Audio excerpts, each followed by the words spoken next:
বন্ধুরা, সান্ধ্যকালীন বিজ্ঞান আড্ডায় আপনাদের সবাইকে স্বাগত। চলে এলাম মহাকাশ গবেষণামূলক খবরাখবর নিয়ে। আগামী 14 তারিখ লঞ্চ হতে চলেছে আরও একটি চন্দ্র অভিযানের ল্যান্ডার, নাম নোভা সি। এই বিষয়ে থাকছে খবর। এছাড়া স্যাটেলাইট আছড়ে পড়তে চলেছে, গতকাল জানিয়েছিলাম, সেটির কোনো আপডেট আছে কি না জানাবো। এছাড়া কি খবর থাকছে, চাঁদের উল্টো পিঠ দেখতে কীরকম। আমরা চাঁদের উল্টো পিঠকে মানে আমাদের অদেখা দিক সেটাকে বলে থাকি dark side of the moon, কিন্তু সত্যি কি তাই? না, নাসা ছবি প্রকাশ করলো কীরকম দেখতে, যে দিকটা আমরা দেখতে পাই না। অনেকে আমরা ভাবি বোধহয় সেদিকে আলোই পড়ে না, কথাটা একেবারেই ভুল। আমাদের এদিকে যখন আলো পড়ে মানে আমরা যে দিকটা দেখতে পাই তার উল্টো দিকে তখন আলো থাকে না, আবার উল্টো দিকে যখন আলো পড়ে তখন আমাদের দিকটা আমরা দেখতে পাই না, অমাবস্যা। আর আমাদের দিক যখন দেখতে পাই তখন পূর্ণিমা। তো চলে আসি আমরা প্রথমে, যে নোভা সি ল্যান্ডারটি লঞ্চ হতে চলেছে 14 তারিখ, 14ই ফেব্রুয়ারি, ভ্যালেন্টাইন্স ডে এবং সরস্বতী পুজো সকাল 11টা 27 মিনিটে এরকমই একটি ফ্যালকন 9 রকেটে চাপিয়ে তাকে পাঠানো হবে। এবং রকেটটি উড়বে যে ল্যান্ডারটি নিয়ে, তার নাম হচ্ছে নোভা সি ল্যান্ডার। এই ল্যান্ডারের মধ্যে কি কি আছে সমস্তটা জানাবো।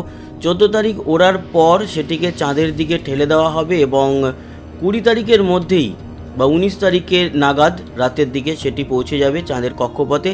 তারপর সেটিকে চাঁদের মাটিতে নামানোর পালা। এখনও অবধি যা ডেট পাওয়া গেছে 22 তারিখ, 22শে ফেব্রুয়ারি সেটি চাঁদের মাটিতে নামবে।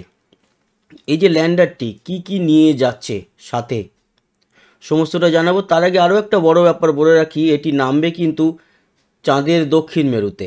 এবং আমাদের ল্যান্ডার বিক্রম যেখানে নেমেছিল তারই কাছাকাছি, আর এটিও 14 দিন কাজ করার জন্য পাঠানো হচ্ছে। এর আগেই একটি পেরিগ্রিন লুনার ল্যান্ডারকে পাঠানো হয়েছিল, সেটি সাকসেস হয়নি, আপনারা জানেন। সেটিকে পৃথিবীর অ্যাটমসফিয়ারে এসে জ্বালিয়ে ফেলা হয়েছিল। তো এই ল্যান্ডারটির মধ্যে কি কি আছে আপনাদেরকে জানিয়ে দিই, তারপর অন্যান্য খবরে আসছি, দেখিয়ে দিই এর পেলোড কি কি থাকছে ডিটেলে। তার আগে ল্যান্ডারটি দেখে নিন।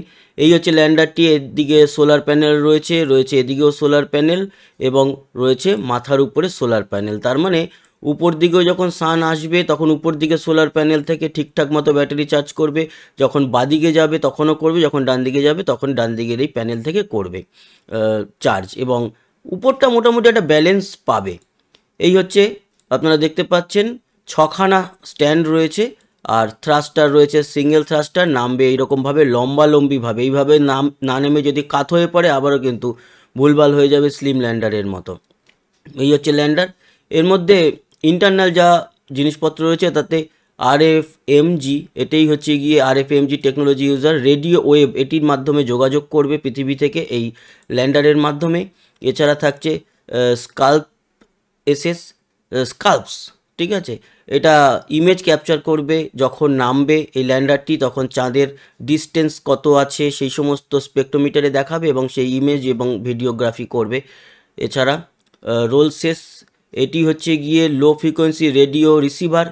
এটির মধ্যে যে রিসিভার থাকবে সেটিও কিন্তু এর সিগন্যাল আদান প্রদানের কাজে লাগবে। এছাড়া থাকছে NDL এর কাজ কি, এটি হচ্ছে গিয়ে লাইট ডিটেকশন অ্যান্ড রেঞ্জিং।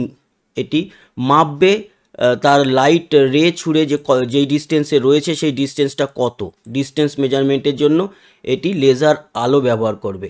এছাড়া এই হচ্ছে LRA, যা আমাদের বিক্রমের মধ্যে গেছিল, লেজার রিফ্লেক্টার অ্যারে। এটির জন্য কোনো পাওয়ার লাগে না, এটি ডিস্টেন্স আমাদের পৃথিবী থেকেই হোক কিংবা চাঁদের কক্ষপথ থেকে যদি LRO মানে লুনার রিকগনিশন অরবিটার যদি তাকে পাঠায় সিগন্যাল, কিন্তু সেই সিগন্যাল রিফ্লেক্ট করে দিতে পারবে। তার মানে এটি যদি আমি চাইছি বা কেউই চাইব না এটি ভেঙে পড়ুক, বাই চান্স যদি এটি ভেঙে পড়ে তাহলে এর মধ্যে থাকা রেট্রো রিফ্লেক্টার অন্তত কোনো ইকুইপমেন্ট ছাড়াই জবাব দিতে পারবে, যেখানে লোকেশনটাকে ট্র্যাক করা যাবে এর মাধ্যমে। এছাড়া কি থাকছে, এছাড়া LN1, এটির কাজ কি, এটি একটি ছোট কিউবস্যাট যেটি চাঁদ থেকে সিগন্যাল পাঠাতে পারবে। তার যে রয়েছে আমাদের স্যাটেলাইট রয়েছে বা যে কোনো অরবিটার রয়েছে তার সঙ্গে যোগাযোগ করতে পারবে একেবারে ইলেকট্রনিক মাধ্যমে। আর যেটা আগেরটা দেখালাম এটির কোনো পাওয়ার লাগে না, এটি জাস্ট একটা লেজার রশ্মি আদান প্রদান করতে পারে, এটি প্রপার ডেটা আদান প্রদান করতে পারবে। এছাড়া আর কি আছে, এছাড়া আবার ফিরে এলাম RFMG যেটা প্রথমেই দেখালাম। এদিকে আছে লুনাগ্রাম, এই ইকুইপমেন্ট কাজে লাগবে চাঁদের মাটি পরীক্ষা করতে। এছাড়া এদিকে রয়েছে সাউথ পোলে নামার জন্য এবং সাউথ পোলে নেমে পরীক্ষা করার জন্য মাটির নিচে জল আছে কি না, এটি ILOX এই মেশিনটি বা ইকুইপমেন্টটি কাজ করবে। এছাড়া ইগল ক্যাম, এটি পৃথিবীর সঙ্গে এবং চাঁদের সঙ্গে সেলফি তোলার জন্য এই ক্যামেরাটি ব্যবহার করা হবে। এছাড়া কি থাকছে, ডেটা, লোন স্টার লুনার, এর মধ্যে থাকবে স্টোরেজ, সমস্ত ডেটা এর মধ্যে হবে এবং জমা থাকবে এবং একে পুরো নামানোর দায়িত্ব হচ্ছে গিয়ে এই প্রসেসরের। এছাড়া কি থাকছে, এছাড়া থাকছে এর যে হিট শিল্ড যেটা ব্যবহার করা হয়েছে কলম্বিয়া ইনসুইটিভ মেশিনসের, এই হিট শিল্ডের একটা নমুনা দেখানো হয়েছে। এই হচ্ছে হিট শিল্ড, যেটা ইকুইপমেন্টকে ঠান্ডা রাখতে, ঠান্ডা শুধু নয় ইকুইপমেন্টকে ঠিকঠাক টেম্পারেচার ক্যারি করতে সাহায্য করবে। এছাড়া থাকছে এটা একটা স্ট্রাকচার, এখানে অনেকগুলো চাঁদের ছোট ছোট মিনিয়েচার আছে, এটা একটা আর্টিস্টের তৈরি, এটা চাঁদে যাচ্ছে। এটার মধ্যে 1 2 3 4 5 আর এদিকে 5 5 5 25খানা ছোট ছোট চাঁদের বিভিন্ন মূর্তি আছে একসাথে 3D দিয়ে বানানো, সেটা চলে যাবে চাঁদে। তো এই হচ্ছে গিয়ে পুরো এই পেলোড সম্পর্কে দেখালাম এবং লুনার ল্যান্ডারটিকেও আমরা কিন্তু প্রপারভাবে আপনাদেরকে দেখালাম, যেখানে নাসার লোগো থাকছে, ইনসুইটিভ মেশিনসের লোগো থাকছে, আমেরিকার পতাকা থাকছে। এই হচ্ছে গিয়ে পুরো ল্যান্ডারটিকে আপনাদেরকে দেখিয়ে দিলাম। এবার আমরা আসবো চাঁদের যে বিষয়টি বলছিলাম সেটি পরে আসছি, তার আগে আপনাদের সঙ্গে যেটা আলোচনা করছিলাম যে একটা স্যাটেলাইট কিন্তু ধেয়ে আসছে এবং সেই স্যাটেলাইটটি 1995 সালে আর্থ অবজারভেশন বা আবহাওয়ার জন্য পাঠানো হয়েছিল, সেটি গতকালকে আপনাদের আপডেট দিয়েছিলাম। এখনও অবধি যেটা খবর আছে তাতে এটি প্রায় পৃথিবীর অ্যাটমসফিয়ারে বায়ুমণ্ডলের কাছাকাছি ঘুরছে, এখনও সেটি প্রবেশ করেনি বায়ুমণ্ডলে। ডেট যা পাওয়া যাচ্ছে তাতে 15 তারিখ এটি সম্ভবত 14 তারিখ রাতে কিংবা 15 তারিখে এটি প্রবেশ করবে, আর ঠিক এইভাবে ভেঙে একেবারে আগুন লেগে টুকরো টুকরো হয়ে গিয়ে কয়েকটা টুকরো পৃথিবীতে এসে প্রবেশ করবে। 1995 সাল থেকে কাজ করেছিল, 2011 সালের পর থেকে সেটি পরিত্যক্ত ঘোষণা করা হয়। এর মধ্যে কোনো রকম যোগাযোগ ব্যবস্থা এখন আর বাকি নেই, নেই ফুয়েল, নেই ব্যাটারি, কিছু কাজ করছে না। তো এটির সম্পর্কে আপডেট দেবো বলেছিলাম, তাই আপডেট দিয়ে দিলাম। তো এবার আসি আমরা যে চাঁদের বিষয়টা বলছিলাম, চাঁদের উল্টো দিকের ছবি কীরকম। আচ্ছা, তার আগে বলে দিই, এই যে 14 তারিখ আমরা মিশনটার কথা বললাম চাঁদে যে যাচ্ছে, সেই মিশনটাকে কিন্তু আমরা লাইভ নিয়ে আসবো। 11টা 27 লাইভ হলে আমরা 11টার মধ্যে লাইভে চলে আসবো, আপনারা নিশ্চয়ই জুড়বেন এবং আবারও এই মিশনটি আমরা চাক্ষুষ করতে পারি যেন একসাথে বসে। এবং আরও একটা খবর দিয়ে দিই, 17 তারিখে বিকেলবেলা 5:30টায় আমাদের ভারতের একটা GSLV Mark II লঞ্চ আছে, সেটাও আমরা লাইভে আসবো। আর চাঁদের উল্টোপিঠ কীরকম বা চাঁদের উল্টোপিঠ সম্পর্কে নাসা কি জানিয়েছে, ইনস্টাগ্রামে ছবি পোস্ট করে কি তথ্য দিয়েছে, সেটার জন্য আমরা দেখে নেব এই ভিডিওটা। আড়ালে থাকা চাঁদ মুখ প্রকাশ্যে এলো, আর দেখা গেল চাঁদের সেই মুখে কলঙ্ক প্রায় নেই বললেই চলে।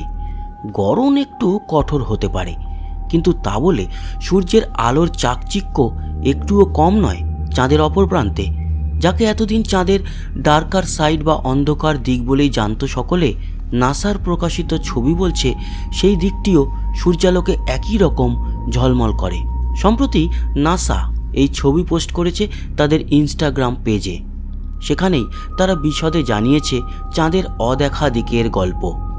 নাসা লিখেছে, এই হলো চাঁদের সেই মুখ যা আমরা পৃথিবী থেকে দেখতে পাই না। তবে একে চাঁদের অন্ধকার দিক বলে অভিহিত করা সর্বার্থে ভুল, কারণ সূর্যের আলো যতখানি চাঁদের চেনা প্রান্তে পড়ে ততটাই আলোকিত করে চাঁদের না দেখা অংশটিকেও। চাঁদের এই প্রান্তটি দেখতে কেমন তার বিস্তারিত বর্ণনাও দিয়েছে নাসা। তারা জানিয়েছে চাঁদের এই প্রান্তের জমি অনেক বেশি অমসৃণ এবং কঠিন, কিন্তু এই প্রান্তে মারিয়ার পরিমাণও অনেক কম। মারিয়া হলো চন্দ্রপৃষ্ঠে থাকা অন্ধকারাচ্ছন্ন বিশালাকৃতি সামান্য নিচু সমতল ভূমি, যা আগ্নেয়গিরি বিস্ফোরণের লাভা থেকে তৈরি হয়েছে বলে বিজ্ঞানীদের অনুমান। এই এলাকাগুলির মাটিতে লোহার উপস্থিতি বেশি হওয়ায় এই জায়গাগুলি থেকে সূর্যের আলো প্রতিফলন করে কম, ফলে সাধারণ চোখে এগুলিকে চাঁদের গায়ে কালচে ছোপের মতো মনে হয়। এগুলি হলো চাঁদের কলঙ্ক, যাকে এককালে সমুদ্র ভেবে ভুল করেছিলেন মহাকাশচারীরা। তাদের সেই ভুল থেকেই এই জায়গাগুলির নাম দেওয়া হয় মারিয়া, ল্যাটিনে যে শব্দের অর্থ হলো সমুদ্র। এই মারিয়া চাঁদের দৃশ্যমান প্রান্তে 16% জুড়ে ছড়িয়ে রয়েছে, যেখানে নাসার নতুন ছবিতে স্পষ্ট উল্টো পিঠে এই মারিয়া বা চাঁদের কলঙ্কের ভাগ অনেকটাই কম। তবে কলঙ্ক কম থাকলেও চাঁদের অদেখা মুখে ক্র্যাটার বা ছোট বড় গর্তের সংখ্যা কম নয়। চাঁদের দৃশ্যমান প্রান্তের মতোই অজস্র ক্র্যাটার ছড়িয়ে রয়েছে চাঁদের অন্য পৃষ্ঠ জুড়ে, যা দেখে অনেকেই বুধের পৃষ্ঠদেশ বা বৃহস্পতির দ্বিতীয় বৃহত্তম উপগ্রহ ক্যালিস্টোর সঙ্গে মিল পেয়েছেন। উল্লেখ্য, চাঁদের সঙ্গে পৃথিবী যে আকর্ষণ ক্রিয়ায় যুক্ত তার নাম মহাকর্ষীয় প্রবাহবদ্ধতা বা টাইডাল লকিং। এর ফলে চাঁদের একটি দিকই পৃথিবীর দিকে মুখ করে থাকে, অন্য দিকটি থাকে পৃথিবীর বাসিন্দাদের চোখের আড়ালে। উপগ্রহের সাহায্য নিয়ে চাঁদের উল্টো পিঠের ছবি তুলেছিল নাসা, সেই ছবি সম্প্রতি প্রকাশ করেছে তারা। তো বন্ধুরা, এই ছিল আজকের বিজ্ঞানভিত্তিক আলোচনা এবং মহাকাশ বিজ্ঞানমূলক খবরাখবর। তো কেমন লাগলো আজকের এই আলোচনা জানাতে ভুলবেন না। সঙ্গে থাকবেন, আমাদের সাবস্ক্রাইব করে লাইক শেয়ার অবশ্যই করবেন, আর কমেন্ট বক্সে আপনার গুরুত্বপূর্ণ মতামত জানাবেন। আসি আবার দেখা হবে, সবাই ভালো থাকবেন, সুস্থ থাকবেন, টাটা।